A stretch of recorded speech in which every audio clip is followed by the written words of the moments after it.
Hi, my name is Kevin and I collect old irons.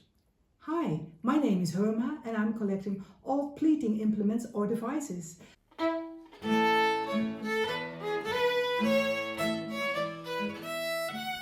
Well, my favorite group among the irons are the fluting irons, and we've seen various of these in some of my previous videos, but you are into something that I know nothing about.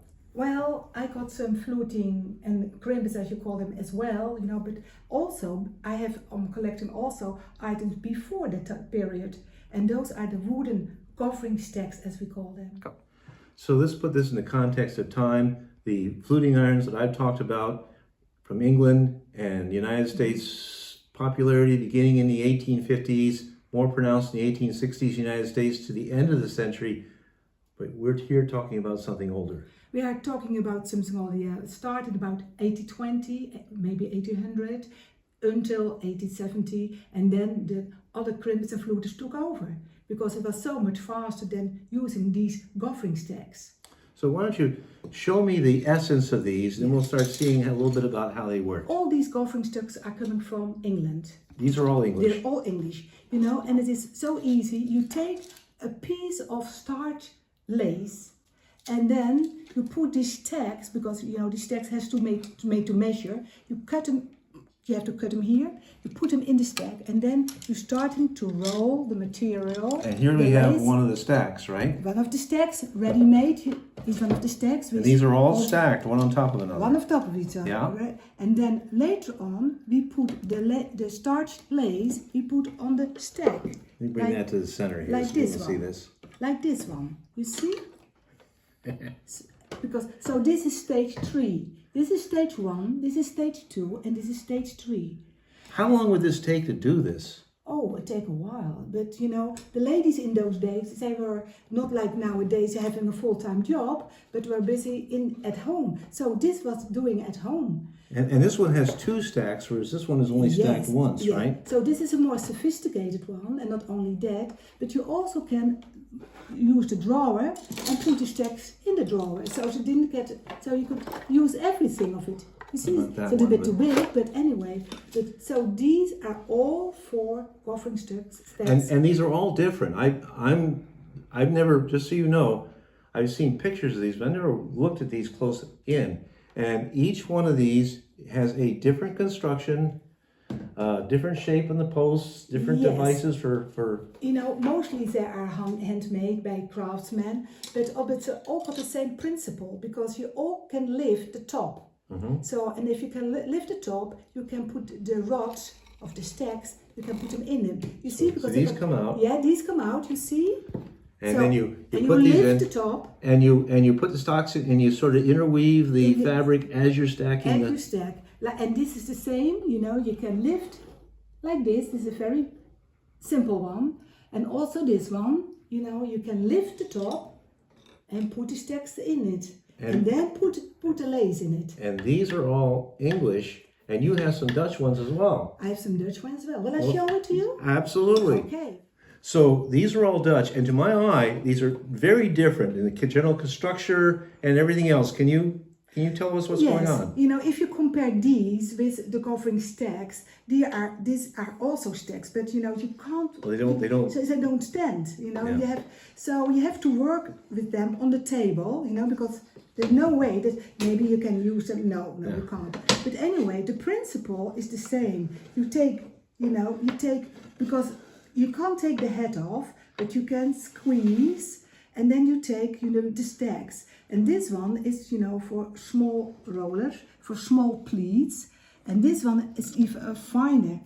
Did you tie them in like these are tied in? Yes, okay. Because sometimes if you're working with them, they roll out, so it's just easy just to keep them together. It's just a way to keep them together. And you do this so that you can get this in and out detail design for the hems or something of a hat or something. Yeah, for the bonnets. Yes. Especially used for the bonnets for the national costumes. These are all starch. When it's all done, then you go with them and you go to the oven, and then you put them above the steam, so it gets a very good glance as well. And then and then let them dry for a couple of hours, and then everything is nicely crimped.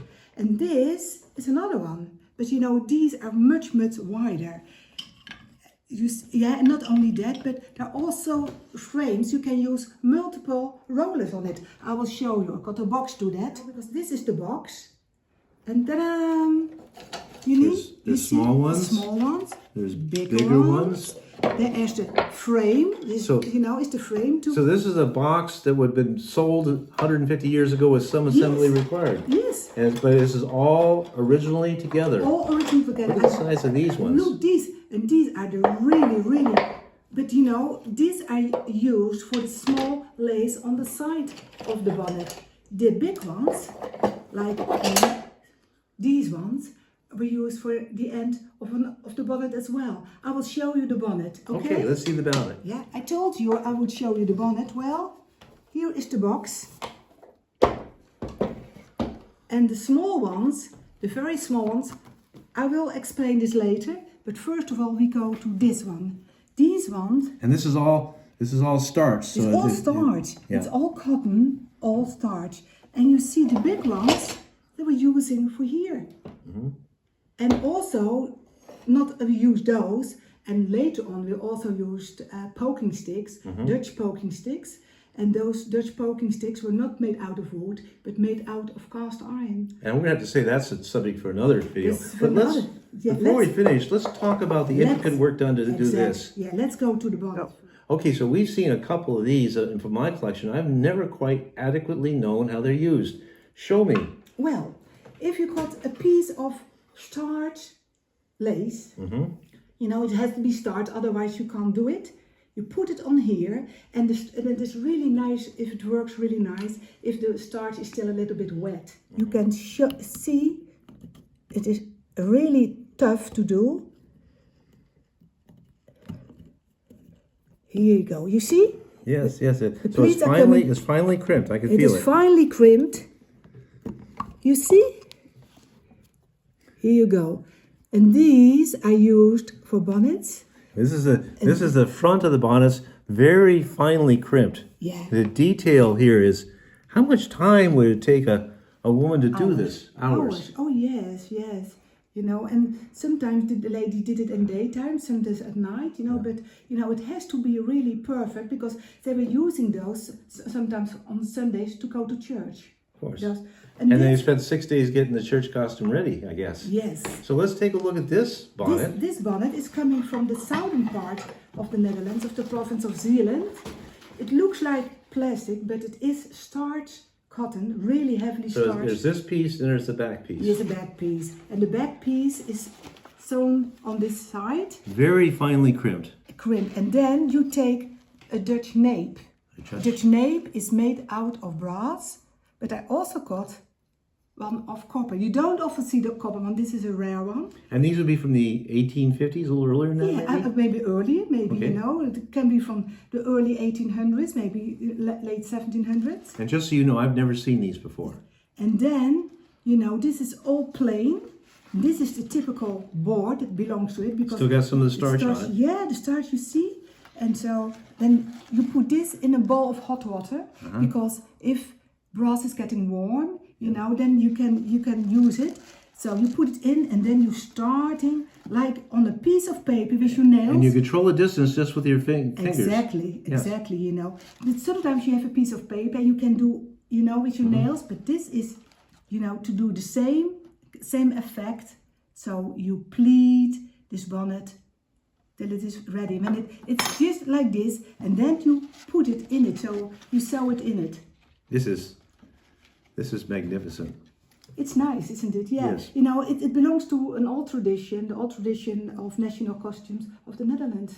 And this is part of the heritage of some of the countries, including the Netherlands. And us Americans, by and large, I think we missed all this, right? Well, you know, but maybe, you know, the Amish do maybe the same. I don't know, you know, because they also have this kind of bonnet.